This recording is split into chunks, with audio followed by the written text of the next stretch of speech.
Welcome, everybody, to the Neutral Zone Infraction Northwest podcast. I'm Drew, and I'm here with you again today to do another Hot Takes episode of the Neutral Zone Infraction Northwest podcast. I hope you guys all had a great Christmas. I know I did. Spent some time with the family. The only dark spot on my Christmas was watching the Seahawks, predictably, if you listened to the last episode, lose to the Arizona Cardinals. It was a rough one.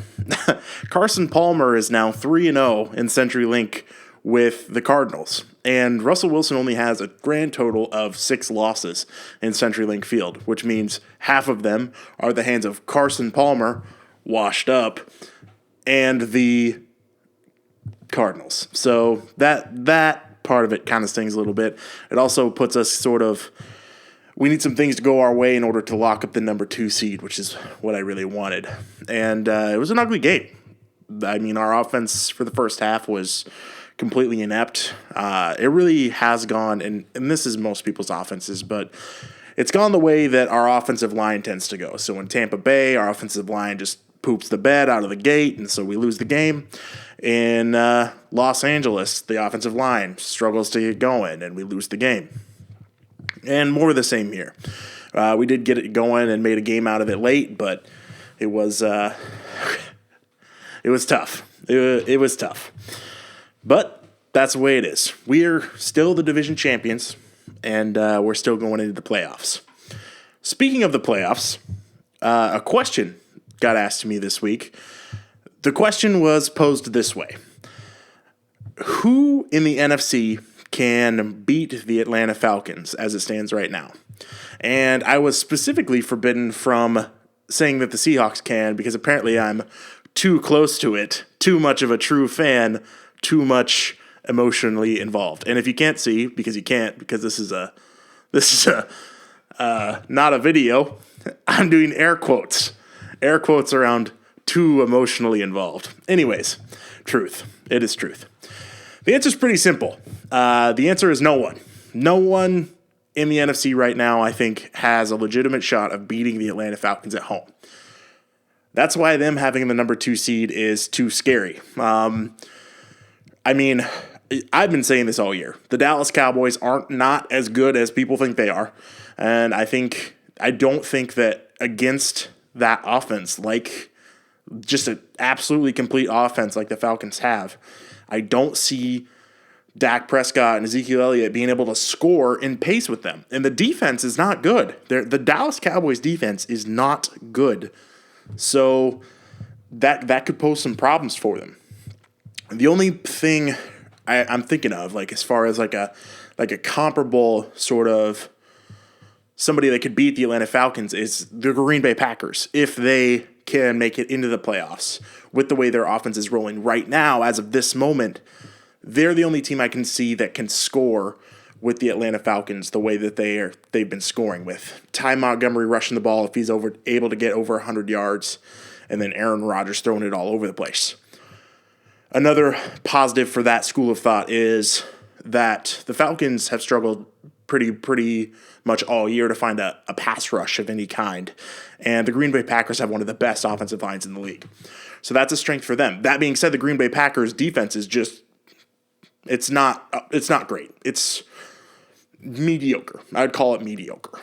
But I mean, any different day, I think if that game was in Lambeau Field, which it's impossible for it to be at this point what things are, I think it would be tough for the Falcons. But the only really hope, and I know I was forbidden to speak of this, but this is my podcast and I do what I want.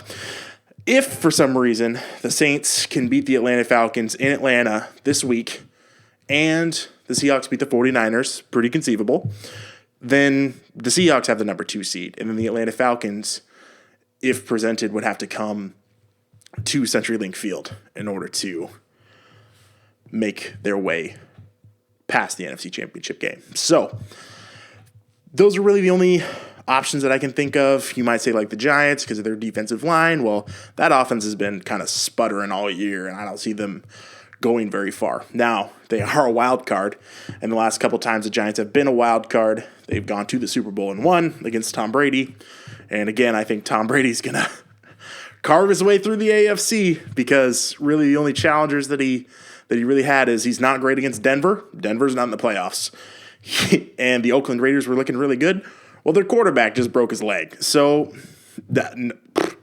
I'm thinking that they're just going to snowball right through the AFC. I guess the Pittsburgh Steelers might pose them a challenge, but I don't think so. I think that from what I've seen teams be able to do against the Pittsburgh Steelers when they kind of isolate Antonio Brown to make sure he's not able to be a factor, then the Pittsburgh Steelers offense really doesn't get going very well. So that's what I think about that. I think the Falcons, as it is right now, honestly, even with the Seahawks, if the Seahawks play like I've seen them play these past couple weeks, then, I mean, not necessarily against the Rams, but against the Cardinals, and then the week prior against Green Bay, we wouldn't beat the Falcons, especially not in Atlanta right now.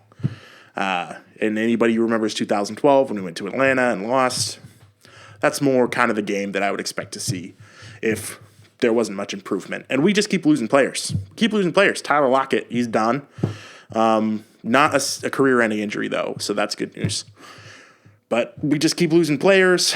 Darrell Bevell apparently doesn't know who Jimmy Graham is.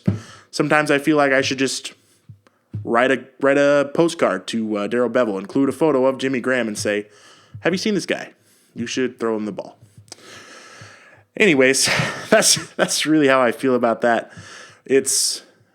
I as an optimist, I'm not feeling super optimistic about how these playoffs are going to go for us, just because of the slow starts that we've gotten off to, the injuries that are mounted up, how tired our guys are, like just all of that stuff sort of congealing into one giant mess, which I don't think is going to get us to a Super Bowl at this point. But I would love to be proved wrong. I really would.